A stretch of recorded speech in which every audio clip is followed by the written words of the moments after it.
So LeetCode 56, in this problem, you're given an array of intervals and you just need to return the array of the intervals after merging all of the intervals that are overlapping. So we define an interval as overlapping another one if its start position is less or equal to the other's interval end position. So the first thing that you want to do to solve this problem is you want to sort the intervals array so that it has a predictable order. So for example, we want to sort it by the starting position of every interval so that you have the intervals like here, right? They are sorted in this very predictable manner. Like it's not said anywhere in the problem's prompt, so you need to sort it yourself. So what you do is you take the first interval that you haven't visited yet, and then you compare it with the next one, and you see that this one is overlapping the current one.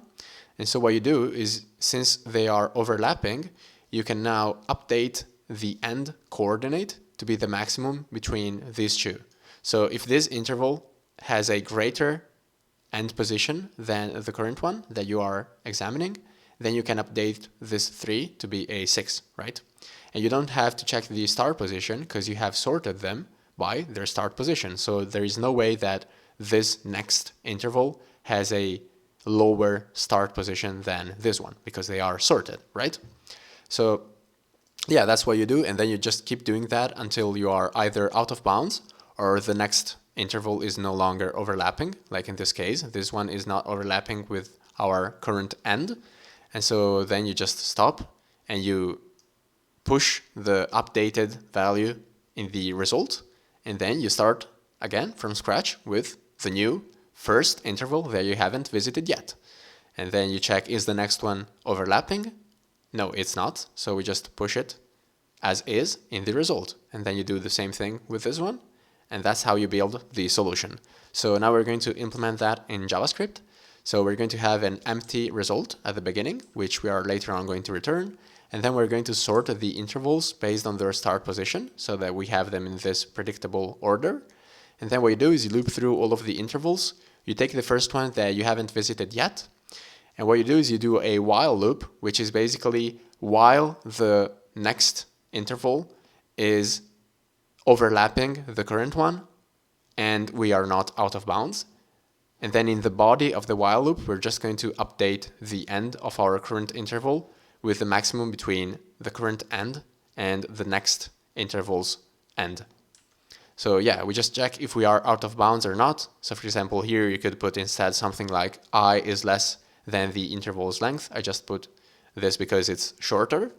And the other condition is that we are overlapping, right? So we check if the start is less or equal than the current end.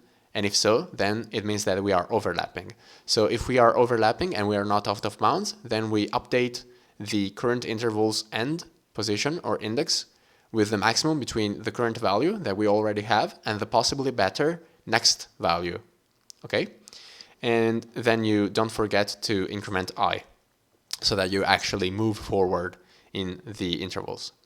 And yeah, you always at least increment I once, because this is always true at least once when you just compare the current intervals to itself.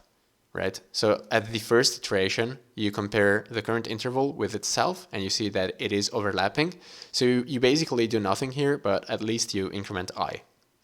Okay, and so after having done this while loop, you can safely assume that there are no longer going to be any other intervals that overlap with your current one. And so you can push your current interval to the result.